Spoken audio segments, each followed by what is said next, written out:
So this morning is a little bit unique in that it's me wrapping up a series that we've been talking about for 12 weeks now, and it's been a little bit different in that we're not going through a book in the Bible or a section of the Bible or a Bible topic. We're taking a look at, or we've been taking a look at, how to approach reading the Bible kind of as a whole. And what I'm going to do in a moment, I have these handouts because I took the notes from the last 12 weeks and I consolidated things down into a booklet that has all the highlights. And so if you're like me, you won't remember anything I said 10 weeks ago, right? I mean, this is reality, right? But if you want to use some of these approaches as you read your Bible, it's always handy to have something available, right? And so this is just a tool. If you want it, take it. If you don't, that's great. No pressure at all. It's free.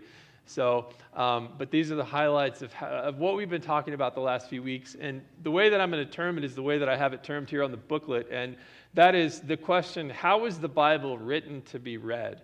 Because we can all read the Bible, presumably. Some of you might not, maybe your reading skills are a little bit, lower, or the Bible has just been a confusing thing. And so you're like, I don't know where to start with this thing. This is so confusing. I just don't even try. So granted, that may be a valid category that some of you are in that are listening. But we're just looking at, if you do want to begin reading the Bible or you have been reading the Bible, how is it really written to be read? Because we look at the Bible from our 21st century, Western minds, and that's how we perceive the Bible. A lot of us have these ideas of like, this is God speaking directly to me right now. And in a sense, the Holy Spirit can use these words to impress things on your heart now. And certainly these truths about the stories and the principles and who Jesus Christ is, things like that, those are valid today, right? I'm not discounting that. But I'm saying we read the Bible as we would read a magazine or read an article in the news, with our Western minds. But the Bible, the way it was written quite differently. And there are some techniques that you can use to better understand the Bible as you approach it, to read it more in the light of the people, how the people would have originally read it, right? Like over 2,000 years ago, much of it. And so I just want to recap that today in case this is your first time, you haven't been here through any of the series. You're going to get a whirlwind tour of what we've talked about. And if you have been a part of it, hopefully this will be a good review. And then we'll have a little Q&A at the end if you have anything that you want to talk about here. But again, my goal today is just to kind of review the things we've been talking about the last several weeks and clarify any things if you have questions before we move on into some teaching from some other individuals in our church family, and then I'll start a new series, ultimately after that. Yeah, June. These? I have them right here. Someone pass them out. In fact, could I have a couple of people that wouldn't mind passing out things? Is that all right? Okay. Okay. If you can get one side. Thank you so much. Yeah, if you can take that side. I've got one. Yeah, if I don't have one, I'm in trouble because I'm not that good. My mind's not that good.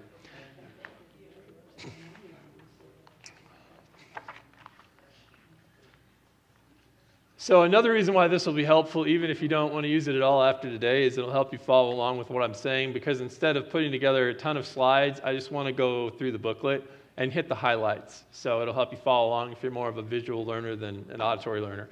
If you're watching this online on our YouTube channel, I apologize because the slides are not plentiful. And if you want a copy of this, you can contact us through our website. Yes, Tracy? Oh, she needs one. Okay, sorry. You can contact us through our website. If you go to mountainviewbiblechurch.org, there's a contact page on that website. You can just write us a message and say, I'd like one of those booklets that you talked about last Sunday. And so also, if we have extras, we'll set some aside for some of the families and adults in the nursery and in kids' church as well. But again, just want to make this accessible if you want it. And so we started off, again, because you all remember what we talked about 12 weeks ago, right? Talking about where the Bible came from. And ultimately, it is both a collection of human experiences with this divine person, and it's also, according to the Bible itself, it's actually inspired or carried along by God's Spirit. And so the writing process, it wasn't dictated, but God moved in people's hearts to impress upon them things to write about their experiences concerning Him, so that we also can read them and learn from them and learn wisdom about kind of where God intended things, where things came from and where things are headed in the human experience. We'll get into that in just a moment. Then the first week, we also talked about the contents of the Bible. And obviously, if you have a Bible, you can open it up to the table of contents. But it's interesting because the Hebrew portion of the Bible, which we call the Old Testament, it wasn't actually put together in the same order. The books were ordered somewhat differently. And so just knowing that, some of the books are connected and the themes move from book to book. And so if you read it in that order, you might see things or learn things even that don't come across in our English Bibles. Much of the reason why our Bibles today are in a different order is because before the time of Christ, it was finished about 130 BC, but it was started in the mid-200s BC. There was a Greek translation of the Old Testament because the Greek Empire was the major world empire at that time. And so actually in Egypt, they brought a group of Jewish scholars down and they made a Greek translation to spread throughout the Greek Empire of the Jewish Old Testament and also some other Jewish works of literature at that point in time. And so the order of that translation affected the order of our translations today. We kind of carried that over from what's called the Septuagint, but it's the Greek translation of the Hebrew Bible before the time of Christ. And so there's information about that and how things are arranged, the original book order of the Old Testament, what the Septuagint was, and then our New Testament, kind of some different categories to place it into. But the New Testament, from the New Testament author's point of view, it was putting a capstone on the Old Testament. It was really completing the story of the Hebrew Bible, because the Hebrew portion of the Bible, the Old Testament, it ended with a ... And it's seen more visibly in the Hebrew order because Second Chronicles was the last book in the order of the Hebrew Bible. And it kind of just ends with this question mark. It leaves you hanging and there's no visible conclusion, which is really awkward for like a big work of literature, right? Most works of literature that you read, they have a conclusion, but the Hebrew Bible just leaves you. And this rescuer that the Bible has predicted all along up until that point, who's going to make things right between humanity and God and set things on a good course again, just never showed up. There were a lot of people that were, maybe this is the one, and then they turned out to be just as human as everyone else. And so the Hebrew people were left waiting for this deliverer, this rescuer. And the New Testament makes the argument that Jesus, he is that rescuer and that king that was the awaited one from the Old Testament who finishes the story. And so it tells you how the New Testament is arranged, and some interesting facts like when you get past the book of Acts, Romans, on down through Philemon, those are all letters written by the Apostle Paul, and they're arranged from longest to shortest. So if you wonder why in the world they're in the order that they're in, it's just simply length. That's it. And then after that, you find some other letters, and they're arranged in order longest to shortest. So it's kind of a pragmatic approach, right? When the Bible was put together in the first 2 or 3 centuries, when things are kind of, all being compiled. Then we talked about the preservation of the Bible. So if you wonder where our translations come from, there's a little information concerning that on the next page. I guess it would be page 4 total, even though these aren't numbered. And then from there, we moved into the story of the Bible. And I think this is a good overview, because if you want the Bible in a nutshell, this is the page. So in the first couple of pages, God makes this wonderful world, this world where he says it's good, it's very good. And then God makes human partners. They're made in his image, in his likeness, unlike the other things he's created, to rule over creation, to cultivate the potential of the earth, to be in charge of the creatures of the earth, but to work in partnership with each other and with God, not to rule over each other. And then God puts this boundary line. It's in the form of a tree called the tree of knowledge of good and evil, and there's a fruit on it. But essentially, God says, here's the boundary line. You can either take good and bad into your own hands and make your own definitions for what's right, what's wrong, what's good, what's bad, or you can trust me. And so by taking the fruit in their hands, what they're saying is, God, we know better. You're not enough. We want to decide what the best thing is for us in life, which sets humanity on, charts a bad course. So people rebel against God, and there's a mysterious snake involved, and he twists God's intentions, and people take that choice into their own hands, and then corruption starts infecting the world, and things go downhill really fast in the first 6 to 10 pages of the Bible, of the Old Testament. And then God approaches this guy named Abraham. Seemingly out of nowhere, he has no connection with God, really, at that point. But God jumps into his life and says, I want to use your family to bless the nations. and to show the nations of the world what life with me could really be like, what they're missing out on. And so in the book of Exodus, you see his family, which has become a nation called Israel at that point in time. They enter into this relationship or this covenant with God. God says, I want to teach you what that knowledge of good and evil coming from me instead of you would have looked like. And so I'm going to give you some practical illustrations and ways to begin to transform your life. And they say, great, sign me up. We're on board as a nation. We'll do everything you say. And then a couple of pages later, they fall off the deep end again, and they're making their own gods, and they're giving up on Moses, and they're wishing that God had never established this relationship with them in the first place, and they were back in Egypt in slavery, and things fall apart really fast. And so despite the fact that God is present with them, God is giving them his instruction and his wisdom like no one else has received in the world at that time, they repeatedly fail. Honestly, just like all of us. We have this human condition where we just tend to do things our own way, and we fail.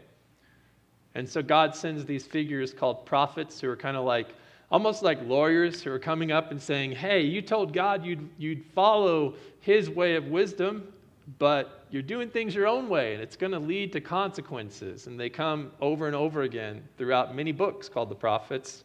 And they warn Israel and they warn other nations of the consequences of doing things their own way apart from God.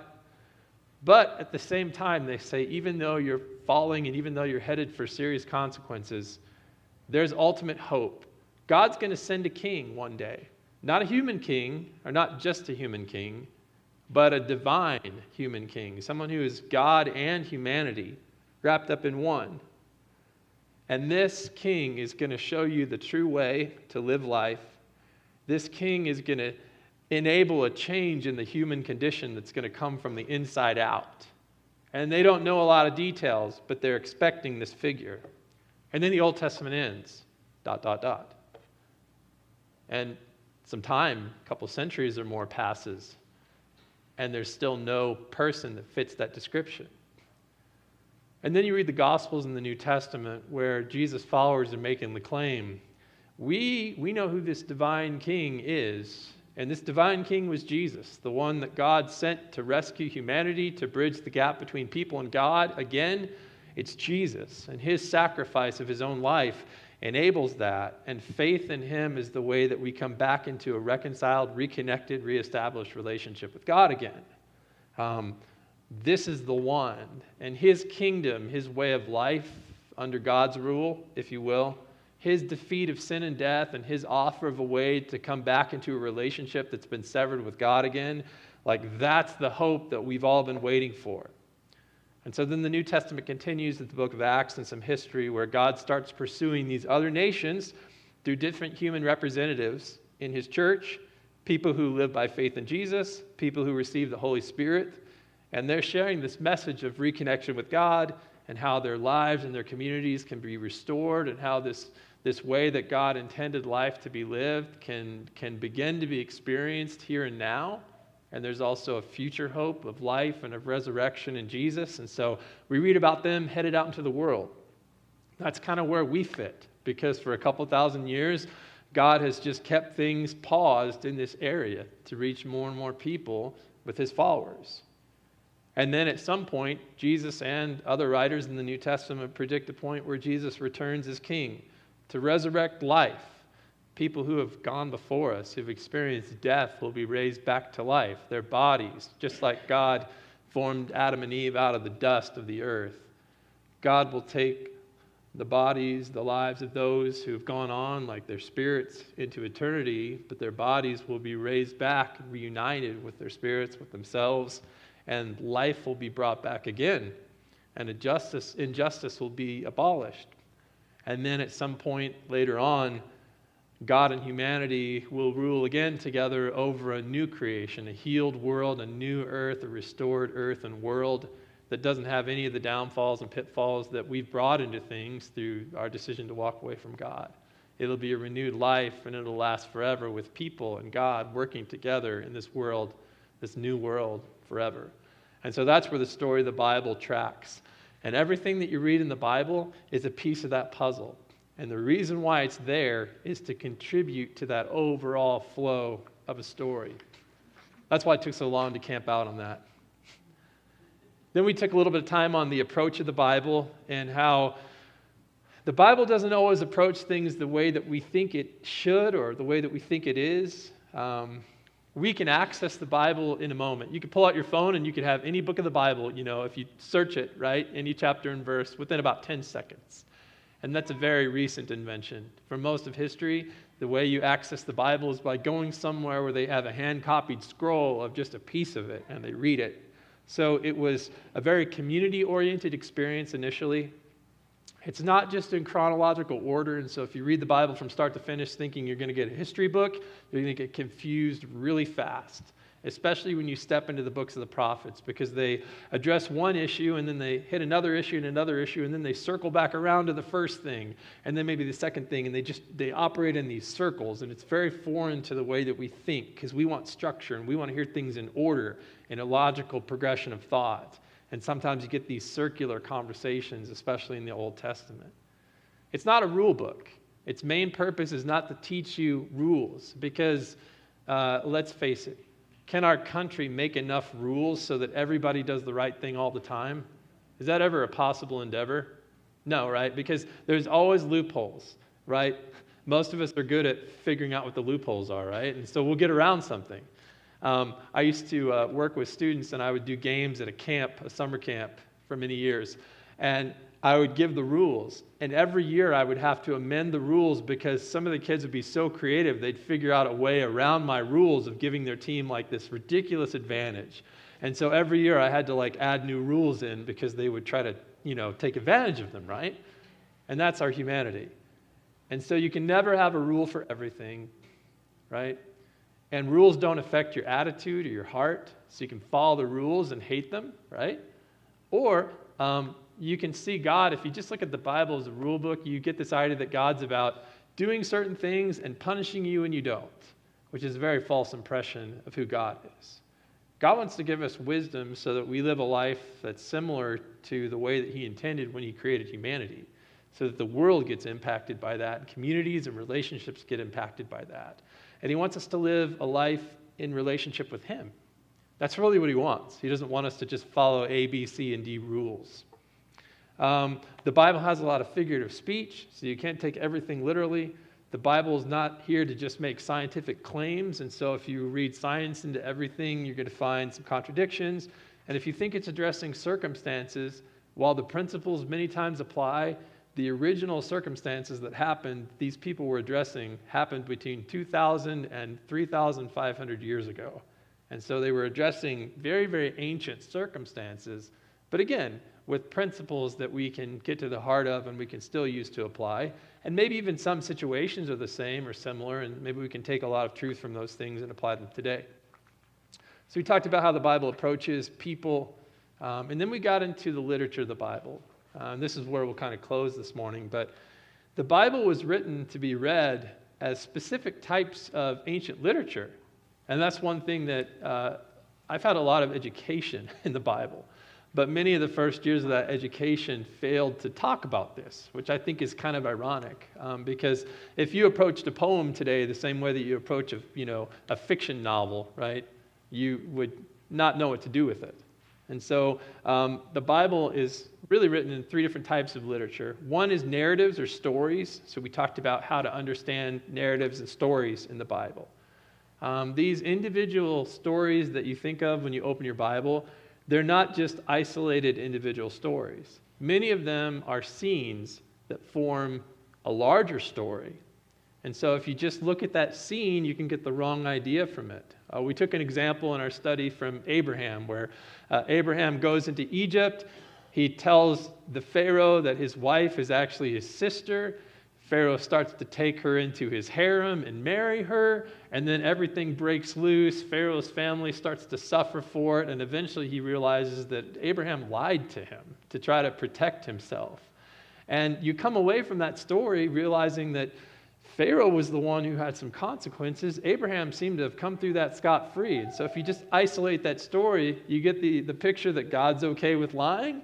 Abraham gets blessed. He gets a whole lot of wealth as a result of that. Sarah doesn't seem to have any long-term consequences, so it seems like lying is great, right? And so you can isolate stories, but if you don't see what it's doing, it's painting a picture of how Abraham, even though he has some moments where he really steps out in faith, he also has some moments along the way where he doesn't, and he doubts. And so it's this process of Abraham learning faith. It's not an immediate thing, like he's this man of faith no matter what. He starts off well, and then he hits, several low points where God has to really stretch him and test his faith in order to bring him to a point where his faith grows. And so it's really a story of somebody who fails repeatedly and eventually builds faith.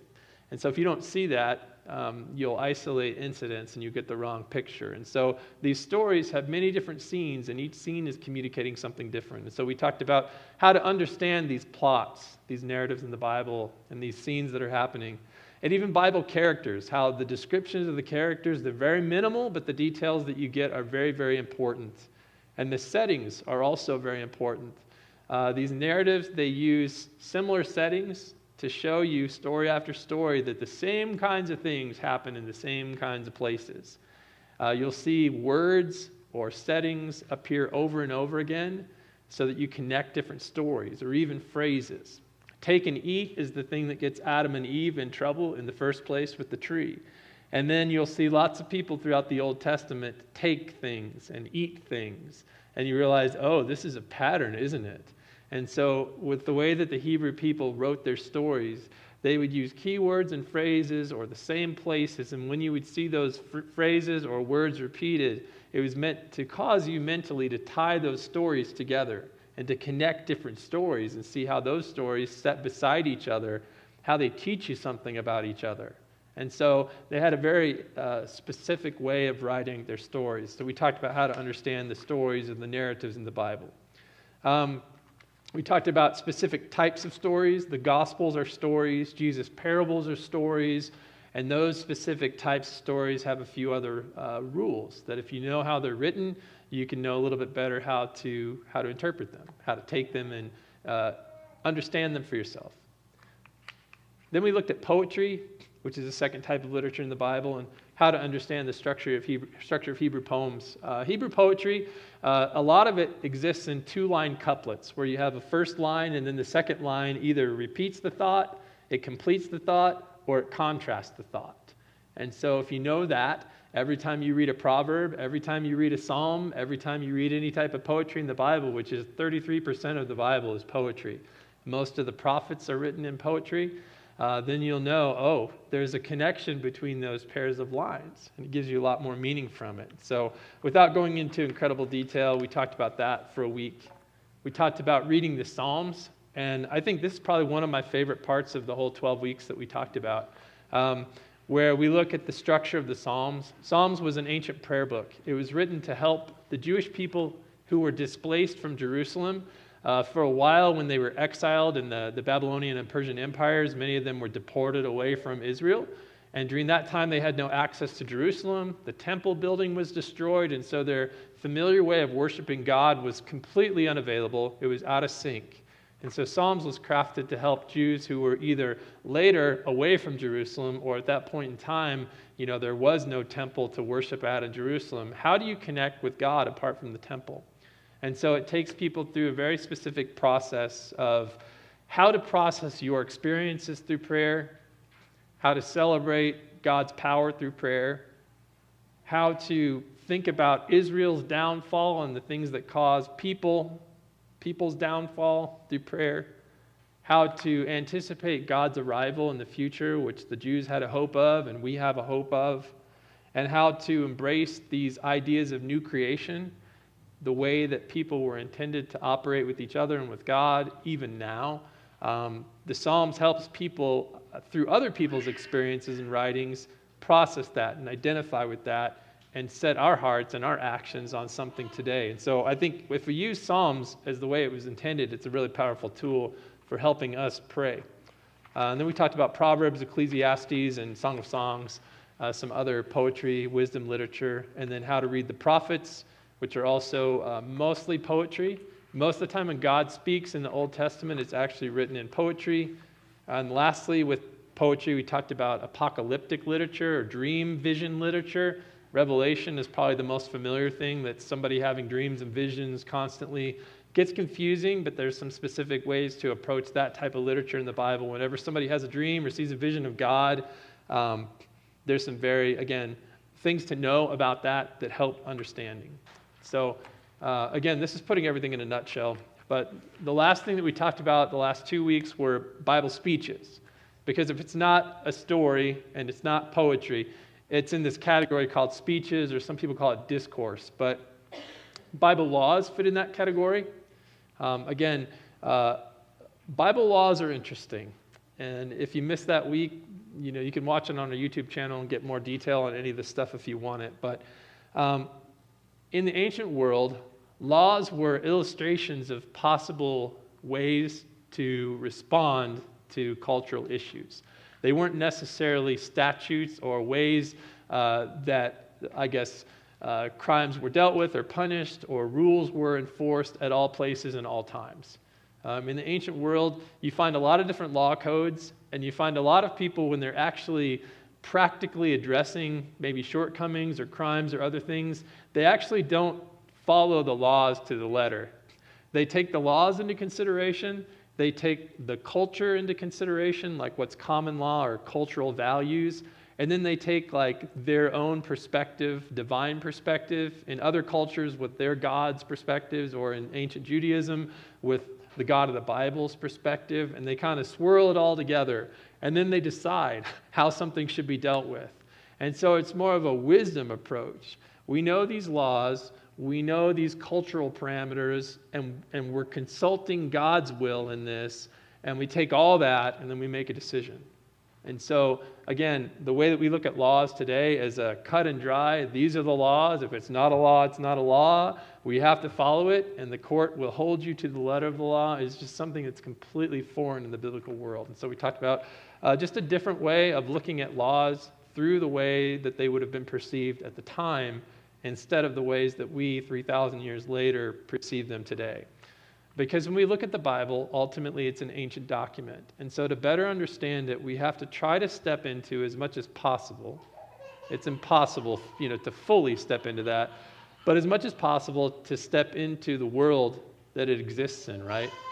If somebody 2,000 years from now wants to understand 21st century America, they need to put themselves in our shoes as much as possible. Because if they're living on a different planet somewhere, they're going to have a really hard time if they're looking at our literature from their point of view, right? And so we have to try to step back into history and back into those cultures to better understand the Bible, which is where we kind of close with. And that was looking at different lectures and letters, specifically in the New Testament. Lectures would be more like sermons or teachings. Letters would be just that, correspondence, letters that were written. A lot of the New Testament takes the form of letters. And when you look at the New Testament, there's different layers of context, which is what we closed on to be familiar with. One, all of these speeches, letters, lectures, they're all plugging into that big story that the Bible is trying to paint. So we got to make sure that whatever we interpret them to mean, that the meaning, it aligns with that whole story of where the Bible is going and how the Bible is flowing. Because if what we think it means doesn't fit into that story, the overall storyline of the Bible, then we're off. We also talked about the historical context, how most of these letters, they fit in the first half of the first century AD. Also, there's a literary context. There was a writing process and a collaboration process that was usually involved in the ancient world. It involved multiple drafts of writing and letter writing and a professional scribe that you would hire, a secretary. All that to say, when I first heard about these letters in the New Testament, I almost envisioned it as Paul, sitting down in a room in a house somewhere with his pen, his quill pen, and his papyrus paper, and he's just sitting down, and God's like, okay, write this. And he's like, all right, okay, write this. All right, write this. Okay. But as you look into how these letters were approached and how much money it took to produce them, and how he talks often of writing along with co-writers, other people, Timothy, Silvanus, other companions on his missionary journeys, you realize, oh, this was like a conversation that resulted in some drafts and some final drafts and revisions, and finally this letter was produced before it was hand-delivered through a courier, a private courier or a friend to some of these churches. So it was a big process. There was a lot of thought that was put into it. It wasn't just, some like God-dictated thing or just a flippant, I think I'll write a note today. It was a process. It also uses a lot of Greek logic called rhetoric that we just barely touched on at the time. And it uses a lot of transition words to kind of guide you through the logical approach. The letters are very logical, and in that sense, I think our society and our culture, we can grasp that. Because a lot of our writing is very like A, B, C equals D kind of thing. And so with the letters, I think we can get behind the logical connections between a lot of these components that we read about. The final two contexts were cultural. This is written in the Roman world, so almost everyone believes in many gods and goddesses. Almost everyone believes that there is a defined social hierarchy. The emperor of Rome and the governing class is at the top. The beggars and the widows and the orphans and the slaves are at the bottom, and everybody else fits somewhere in between. And your value as a human is based in part on where you fall into society. It's also based on whether or not you're male, female, or a child. If you're male, you have more honor and more value in culture. If you're a Roman citizen, you're more valuable than if you're a non-citizen. And if you're a freed person, you're more valuable than if you're a slave. And so there's some very specific cultural ideas that are floating around. And then there's an honor-shame culture where it's not so much about the individual, your individual rights. People don't really care about that at this point in culture, at least in this culture. It's more about the group and how the group is perceived. And if you can gain honor for your group, it doesn't really matter about what you feel, what your hopes and your dreams are. Just throw that out the window, because it's all about gaining honor for the group. And people import that into how they see families and how they see churches, and so you'll see Paul interact with people on those levels. And then finally, it's situational context. When you read Paul's letters, just know that there's always a unique circumstance that he's speaking to. And you kind of have to do some detective work and some imagination to figure out what the other side of the conversation is like. Because many of these letters or things that Paul writes that are in the New Testament are his response to a previous conversation or even a previous letter that we don't have, or even a previous correspondence with multiple letters back and forth between Paul and a specific church.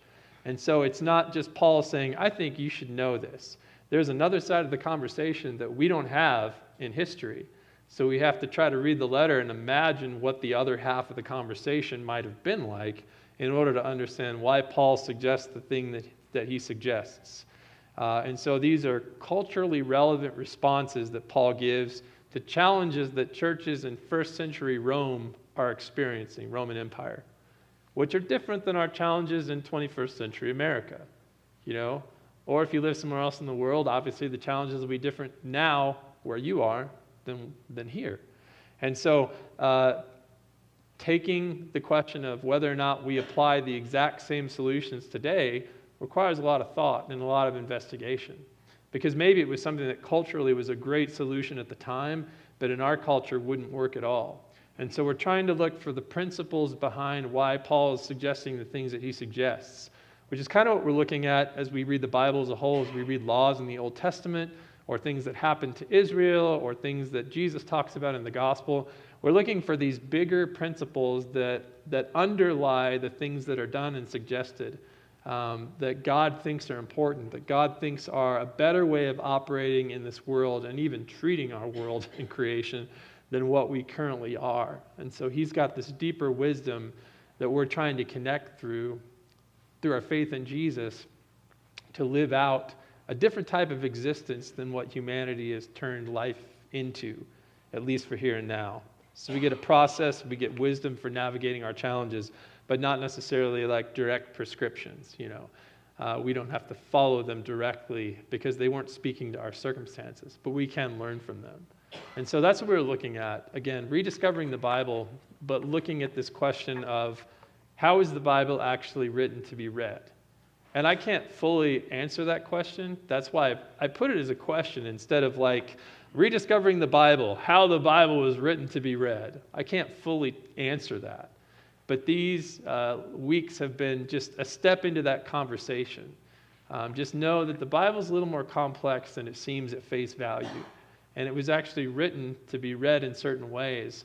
But many times we lose sight of that in our culture. So we just want to step back into that so that when we reread the Bible, we understand it more as it was intended to be understood. And so all that to say, here's this. If you want to use it, great. If you don't, great. But it's been a fun journey, and we'll move on we'll still apply these principles when we get into some other places. But the next couple of weeks, Carly Cleveland is going to do a little bit of a whirlwind summary of Jonah, and then Jeremiah will be teaching a week or maybe two. And then, like, my plan after that is actually to step into 1 Corinthians, which is a crazy experience because we're stepping back into first century culture. And a lot of the things in that book seem confusing and sometimes insane. And so I don't even know how I'll, end up talking about certain things in the book. But it's really going to cause us to step back into that world. But we're going to see some things that we can really learn and benefit from today. So that's where we're headed. But